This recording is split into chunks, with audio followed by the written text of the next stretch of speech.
இக்கதையின் முதல் 2 பாகம் டிஸ்கிரிப்ஷனில் இருக்கு. அதை படித்துவிட்டு இதை படித்தால் கதை நன்கு புரியும். ஞாயிற்றுக்கிழமை காலை வாரத்தில் அந்த ஒரு நாள் தான் வைத்தியநாதனுக்கு சிறிது ஓய்வு. அவசரமாக சாப்பிட்டு விட்டு ஆபீஸிற்கு ஓட வேண்டிய நிர்பந்தம் இல்லை. கார்த்திக்கின் கரத்தை பிடித்துக்கொண்டு பிளாட்டை சுற்றிலும் அமைந்திருந்த அந்த சிறிய தோட்டத்திற்குள் வளைய வந்து கொண்டிருந்தார். மாலை 6 மணிக்கு குடும்பத்தினரை மட்டும் அழைத்து சிறிய அளவில் ரம்யாவின் நிச்சயதார்த்தத்தை நடத்த ஏற்பாடாகிவிட்டிருந்தது. முன்போல் காயத்ரியால் ஓடி ஆடி வேலை செய்ய இயலவில்லை.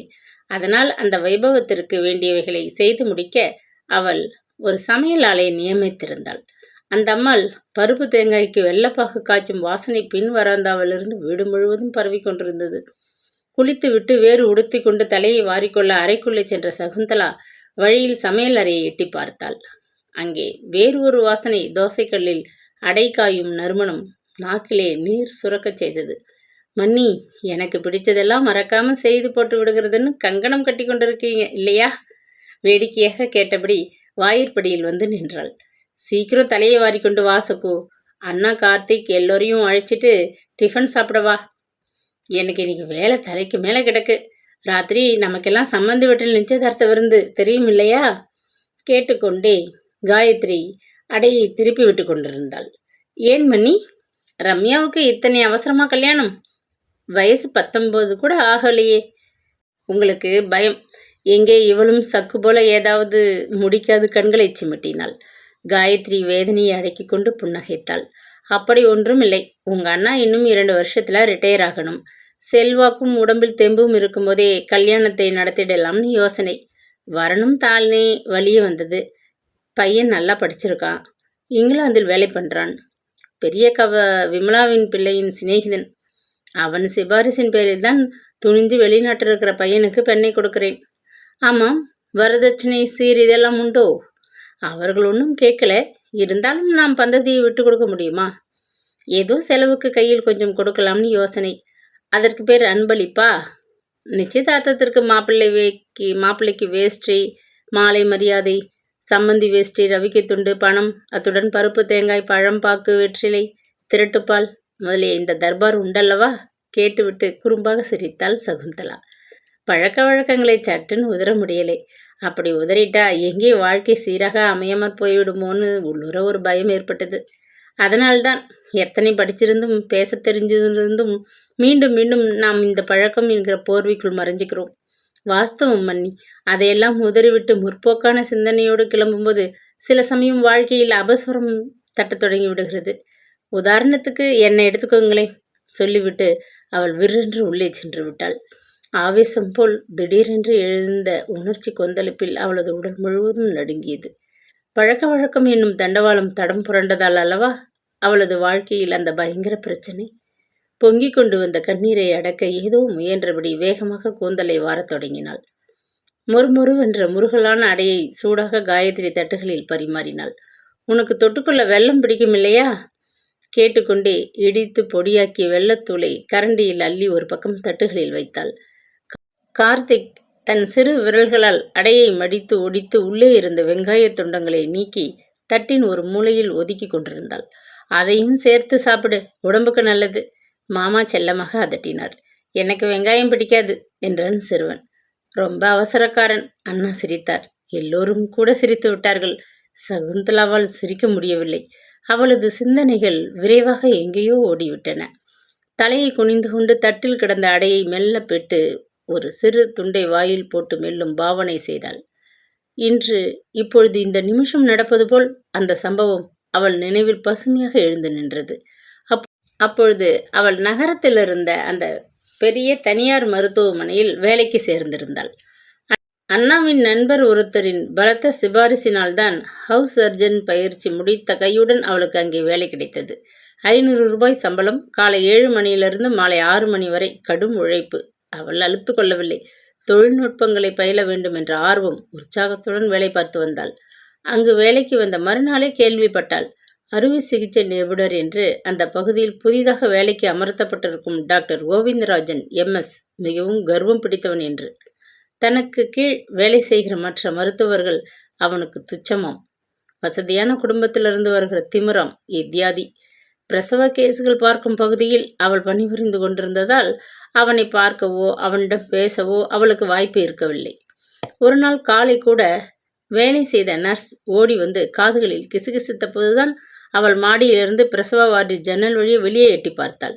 புத்தம் புது கருநீல வண்ண அம்பாசிடரை ஓட்டிக்கொண்டு அப்பொழுதுதான் கோவிந்தராஜன் நர்சிங் ஹோமுக்குள் நுழைந்து கொண்டிருந்தான். காரின் கதவை சாத்திவிட்டு மிடுக்காக நடந்து உள்ளே வந்தவனை நன்றாக உற்று பார்த்தாள். சுருண்ட கிராப்பு முடி, அடர்ந்த கிருதாக்கள், சற்றே தாழ்ந்த மீசை, முன் தூக்கிய மோவாய், நல்ல உயரம், சிவந்த நிறம். பார்க்க அவன் நன்றாகவே இருந்தான். மறுபடியும் அதே நாள் லிப்டில் அவள் எதேச்சையாக அவனை சந்தித்தாள். அவளது கோட்டின் பையிலிருந்து எட்டி பார்த்த ஸ்டெதஸ்கோப்பை அசட்டையாக விரித்துவிட்டு அவள் முகத்தை ஊடுருவி பார்த்தான் அவன். ஒரே கணம்தான் துருதுருவென்று துழாவிய அவனது பார்வை ஏனோ அவளை பதைபதைக்கச் செய்தது. லிப்டின் கதவு திறந்து கொண்டது.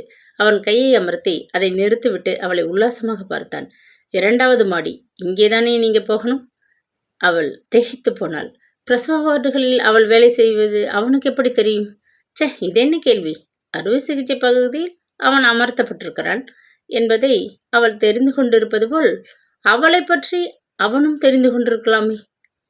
தேங்க்யூ என்று கூறிவிட்டு வெளியேறிவிட்டான். 3வது முறையாக அன்று அவனை அவள் சந்தித்தாள்.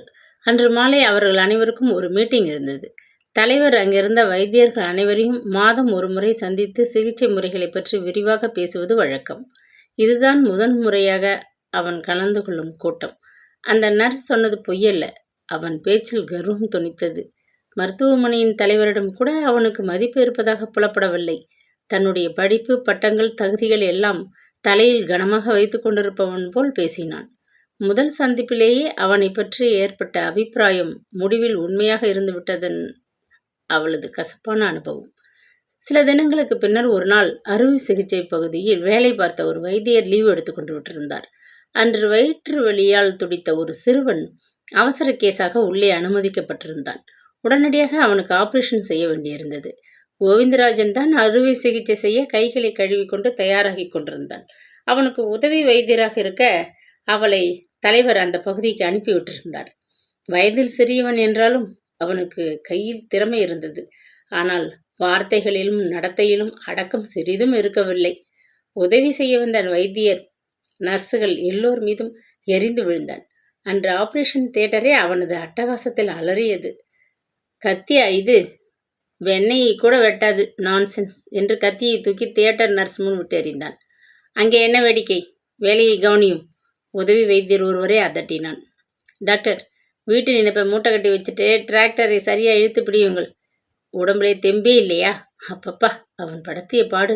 வைத்திய மாணவியாக இருக்கும்போதும் ஹவுஸ் சர்ஜன் பயிற்சியின் போதும் ஞானதீபம் என்ற பிரபல சிகிச்சை நிபுணர் செய்த பல பெரிய ஆபரேஷன்கள் அவள் அருகில் சென்று கவனித்திருக்கிறாள். ஆர்ப்பாட்டம், அதட்டல் ஏதுமின்றி இனிமையாக எளிமையாக கூட உதவி செய்கிறவர்களுடன் நட்புரிமை பாராட்டி பழகுவார் அவர். தவறுகள் ஏற்பட்டால் கூட அவர் நிதானத்தை இழந்து கூச்சல் போட மாட்டார். அவரையும் கோவிந்தராஜனையும் ஒப்பிட்டு பார்த்தபோது அவளுக்கு கோபம் தாங்க முடியவில்லை. கர்வம் பிடித்தவன் கிடக்கிறான் மடையன். மனதிற்குள்ளே அசட்டையாக எண்ணியபடி சிகிச்சை முடிந்ததும் கைகளை கழுவி கொண்டு வெளியே வந்து விட்டாள். அன்று பகல் உணவு நேரம். எல்லோரும் சாப்பிட்டு முடித்து விட்டிருந்தனர். அவர்களுக்காக கொடுக்கப்பட்டிருந்த அந்த சாப்பாட்டு அறையில் அவள் மட்டும் தனியே உட்கார்ந்திருந்தாள். மன்னி காயத்ரி காலையில் கட்டி கொடுத்த டிஃபன் டப்பாவில் பத்திரமாக அலமாரியில் இருந்தது. அதை எடுத்து மேஜை மீது வைத்துவிட்டு கூஜாவில் இருந்த தண்ணீரை டம்ளரில் நிறைத்து கொண்டு சாப்பிட உட்கார்ந்தாள். டக் டக் என்ற ஓசை தொடர்ந்து ஓவர் கோட்டின் சரசரப்பு குப்பென்று மருந்தின் மனம் உள்ளே வீச கதவை தள்ளி திறந்து கொண்டு கோவிந்தராஜன் வந்தான். ஹாய் டாக்டர் சகுந்தலா, உங்களை தேடிக்கொண்டுதான் வந்தேன். நல்ல வேலை இருக்கிறீங்க. எதிரில் வந்து உட்கார்ந்து கொண்டான். ஆபரேஷன் தியேட்டரில் செய்த அந்த ஆர்ப்பாட்டம், அதிகாரம் எல்லாம் மறைந்து விட்டிருந்தன. மனிதனின் குரலில் இப்போது குழைவு, கண்களில் ஒரு பரிவு. நான் லஞ்சுக்கு ஹோட்டலுக்கு போவது வழக்கம். இன்னைக்கு நேரமாகிவிட்டதால் போகவில்லை. நர்சிங் ஹோம் கிச்சனிலிருந்து பையனை காப்பி கொண்டு வர சொல்லியிருக்கேன். அவன் பேசி முடிப்பதற்குள் ஆஸ்பத்திரி பையன் காப்பி கெட்டிலும் கோப்பைகளும் கொண்ட மரத்தட்டை ஏந்தி கொண்டு வந்து மேஜை மீது வைத்து விட்டு சென்றான். முக்கியமாக நான் இங்கே வந்ததற்கு காரணம் வேற. தியேட்டரில் கோபத்தில் உங்ககிட்ட கத்தி விட்டேன். அது தவறுன்னு மனசை ரொம்ப நேரமாக உறுத்திக்கிட்டே இருந்தது. அவளை பார்த்து புன்னகைத்தான். நல்ல வேலை, 2 கப்பு கொண்டு வந்திருக்கிறான் பையன். புத்திசாலிதான். என்னுடன் நீங்கள் காப்பி சாப்பிட்டால்தான் நீங்கள் என்னை மன்னித்ததாக நான் நினைக்க முடியும். சொல்லிக்கொண்டே கெட்டில் இருந்த காப்பியை கோப்பைகளில் ஊற்றி நிரப்பினான். சகுந்தலா மௌனமாக மேஜையில் இருந்த டிஃபன் டப்பாவை பார்த்து கொண்டிருந்தாள். தலைவரை தவிர மற்ற எல்லோரிடமும் அசட்டையாக பேசும் கர்வம் பிடித்த கோவிந்தராஜன் அவளிடம் குழைந்து பரிவுடன் பேசுகிறானே, ஏன்? மகிழ்ச்சியில் அவள் மயங்கி போனாள். நான் உங்களோடு என் காஃபியை பகிர்ந்து கொள்கிறேன். நீங்கள் உங்கள் டிஃபனை கொஞ்சம் என்னோடு பகிர்ந்து கொள்ளக்கூடாதா? வேடிக்கையாக கேட்டபடி டப்பாவை தன் அருகே இழுத்து திறந்தான். உள்ளே காயத்ரி மண்ணி பத்திரப்படுத்தி இருந்த அடைகளும் வெள்ளப்பொடியும் இருந்தன. டப்பா மூடி மீது ஒரு அடையை எடுத்து வைத்து கொண்டான். அதை பிட்டு துண்டாக்கினான். ஐயே, வெங்காயம்! மூக்கை சுளித்தான். அடைக்கு வெங்காயம் போட்டு தட்டாவிட்டால் அவ்வளவு ருசியாக இருக்காது. உங்களுக்கு வெங்காயம் பிடிக்காதா? சாப்பிட்டு பழக்கமில்லை. வீட்டில் உபயோகிப்பதில்லை. அம்மா ரொம்ப ஆச்சாரம், சிரித்தான் அவன். நீங்களும் ரொம்ப ஆச்சாரமோ? சகுந்தலா துணிவுடன் கேட்டுவிட்டு சிரித்தாள். அவனுடன் கூட சிரிப்பதிலே ஒரு தனி இன்பம் அப்போது இருக்கத்தான் இருந்தது. வெங்காயத்தை மட்டும்தான் சேர்த்து கொள்வதில்லை, மற்றதெல்லாம் சாப்பிடுகிறேன். புகாரையில் சிக்கன் கறி கூட சாப்பிடுவது உண்டு, அம்மாவுக்கு தெரியாமல். அவன் தொடர்ந்து சிரித்தான். வேறு டிஃபன் இல்லையே, இப்போ என்ன செய்கிறது? அவள் கவலைப்பட்டாள். அதனால் என்ன, வேண்டாததை பொறுக்கி வைத்து விட்டு சாப்பிட்டால் போச்சு. பேசிக்கொண்டே அடையில் இருந்த வெங்காய துண்டுகளை விரலால் நீக்கி அப்பால் வைத்து கடித்து கொண்டு அவளை மெல்ல கனிவுடன் பார்த்தான். முகம் சிவந்து நெஞ்சு பதறிப்போன சகுந்தலா குனிந்து கொண்டாள். அப்படி ஆரம்பித்த சிநேகிதம் ஒரே மாதத்தில் புயல் போல் தீவிரமாகி காதலாக கட்டுக்கொள்ளாது போனபோது ஒரு நாள் கடற்கரையில் காரில் அவளிடம் அவன் சொன்னான். சகு, நான் வைஷ்ணவன், நீ ஸ்மார்த்த பெண், அதனால் என்ன? எனக்கு வெங்காயம் பிடிக்காது, உனக்கு மாமிசம் பிடிக்காது, அதனால் என்ன? நான் உன்னை காதலிக்கிறேன், நீ என்னை விரும்புகிறாய். நாம் இருவரும் கல்யாணம் செய்து கொள்வதற்கு இந்த விஷயங்கள் தடங்களாக இருக்கும் என்று நினைக்கிறாயா? அவள் மௌனமாக இருந்தாள். மகிழ்ச்சியில் கற்றுக்கொள்ள முடியாமல் நெஞ்சு துடித்த துடிப்பு. மெல்ல அவள் முகத்தை நிமிர்த்தி கண்களோடு கலந்து பார்த்தான் அவன். பதில் சொல் சகு, உன்னை நான் நேசிக்கிறேன். உன்னை மணந்து கொள்ள ரொம்ப ஆசைப்படுகிறேன். உன் விருப்பம்? அவளது கையை பற்றி தன் கன்னத்துடன் அழுத்தி கொண்டான். எனக்கும் விருப்பம்தான். திணறிய சக்கு அவனது தோலை தழுவி கொண்டாள்.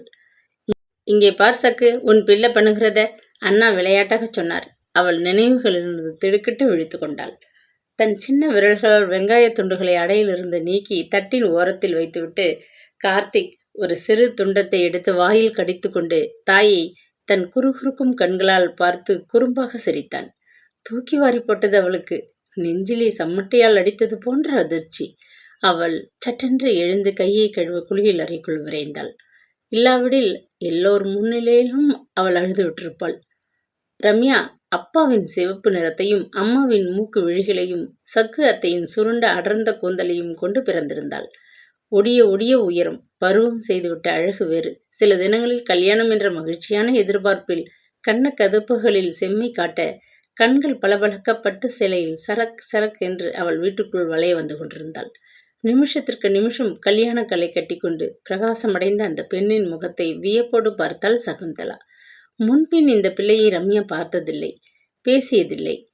பெண் பார்க்க வந்தவனை அவளுக்கு பிடித்திருந்தது, அவ்வளவுதான். ஜாதக பொருத்தம், லௌகீக பொருத்தம் எல்லாம் பார்த்து பெற்றோர்கள் நிச்சயித்தவரன். அதற்குள் அந்த பெண் காலம் முழுவதும் அவன் கரத்தை பற்றி கொண்டு அவனுடன் வாழ தன்னை தயாரித்து கொள்ள தொடங்கிவிட்டாளே. ஆச்சரியமானதொரு மனமாற்றம். சமூகத்தில் ஆயிரம் ஆயிரம் கல்யாணங்கள் இப்படித்தானே நடக்கின்றன. அவர்கள் வாழ்க்கையில் நம்பிக்கையும் அமைதியும் அன்பும் வடிவெடுத்து தாம்பத்திய உறவு பலமாக கற்கோட்டையாக தகர்க்க முடியாத கட்டமாக உருவாகி விடுகின்றன.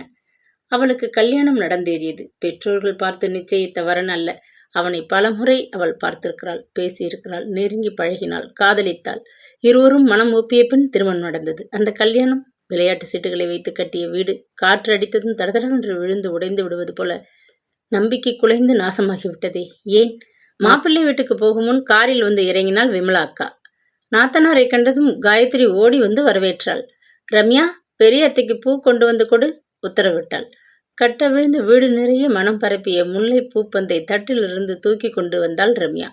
அப்பொழுதுதான் விமலாவின் பார்வை உடுத்தி முடித்து கொண்டு முன்னரையில் வந்த தங்கை சகுந்தலா மீது விழுந்தது. என்னடி இது, வெள்ளை புடவையும் வேஷமும்? வெறுப்போடு கேட்டபடி ரம்யாவிடமிருந்து கொஞ்சம் பூவை வாங்கி தலையில் சூட்டி கொண்டாள்.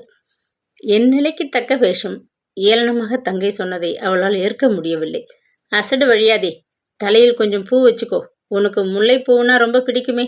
நெத்தியில் பளிச்சுன்னு குங்குமப்பட்டு வச்சுட்டு வேறு ஏதாவது புடவை கட்டிட்டு கிளம்பு. மாப்பிள்ளை வீட்டில் உன்னை பற்றி தவறாக நினைச்சா? வெடுக்கென்று பேசினாள் விமலா. பூவும் பொட்டும் கொடுத்த மணவாழ்க்கையை நானே தேடிக்கொண்ட போது நீங்கள் எதிர்த்து எத்தனை அட்டகாசம் பண்ணினீங்க. குடும்பத்துக்கே அவமானத்தை தேடிக்கொண்டு வந்த என் முகத்தில் கூட விழிக்க ஆசைப்படலை. இப்போ நான் விதவை கோலம் தேடிக்கொண்டு விட்டேன். அதையும் உங்களால் ஏற்க முடியவில்லை. ஏன்னக்கா உங்களுக்கு இத்தனை குரோதம்? சுமங்கலியாக என்னை பார்த்தபோது பிடிக்கல, அமங்கலியாக இப்போ பார்க்குற போதும் பிடிக்கல. ஆனால் இனி நான் உங்கள் பேச்சுக்கு ஆட போகிறதில்ல. என் வாழ்க்கை எப்படி இருக்கணும்னு தீர்மானிச்சிட்டேன். எனக்கு எந்த விதமான புத்திமதியும் தேவையில்லை. சுட சுட சொன்னாள். விமலா மோவாயை தோள்பட்டை மீது இடித்து அழகு காட்டிவிட்டு மௌனமாக எழுந்து சென்று விட்டாள். புறப்படும் முன் சகுந்தலா கேட்டுவிட்டாள். மணி, மாப்பிள்ளை வீட்டார்களிடம் என்னை பற்றி என்ன சொன்னீங்க? உங்களுக்கு நான் கூட வருவது நெருடலாக இருந்தால் நான் வீட்டிலேயே ரம்யாவுக்கு துணையாக இருக்கிறேன். ஆட்சேபனை இல்லை. என்னால் உங்களுக்கு எந்த விதமான மன கஷ்டமும் வேண்டாம். ரோஷமும் துக்கமும் கலந்த குரலில் சொன்னாள். அவள் நெஞ்சு கொதித்தது. சொந்தங்கள் பந்தங்கள் என்று எண்ணிக்கொண்டு ஆசையுடன் பிறந்த வீட்டிற்கு வந்தேனே, அது சரியா? ஏக்கத்துடன் அழமாட்டா குறையுடன் அவள் பார்த்தாள். காயத்ரி ஓடி வந்து அவளை அணைத்து கொண்டு முதுகை தட்டி ஆறுதல் சொன்னாள். விமலா அக்காவை பற்றி தான் தெரியுமே, அதை மனதில் எடுத்துக்காதே. பிள்ளை விட்டவர்களிடம் உன் அண்ணா ஏற்கனவே சொல்லிவிட்டார். தன் தங்கையின் வாழ்க்கை சின்ன வயதிலேயே வீணாகிவிட்டதுன்னு பொதுப்படியாக சொல்லிட்டார். அவர்கள் மேலே ஒன்றுமே கேட்கலை. நீ வருத்தப்படாதே. ரம்யாவுக்கு துணையாக என் மாமா பெண் இருக்க போகிறாள். நீ கட்டாயம் நிச்சயதார்த்தத்துக்கு அங்கே வந்தாகணும். பிடிவாதம் பிடிக்காதே சக்கு, என் பேச்சை கேள். கெஞ்சி சமாதானப்படுத்தினாள். தியாகராய நகரில்தான் பிள்ளையின் வீடு. பெரிய பங்களா, ஏக குடும்பம். கல்யாண மாப்பிள்ளை வீட்டின் கடைசி குட்டி.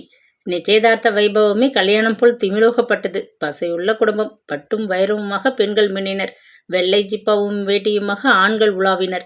எல்லாம் தடபுடலாக இருந்தது. பரிசாரர்கள் தயாரித்த சமையல், வடை, பாயாசம், பால் போலியுடன் கூட்டுக்கறி, அவியல் எல்லாம் குவியலாக இலையில் பரிமாறப்பட்டு சாப்பாடு மிதியல் ஆடியது.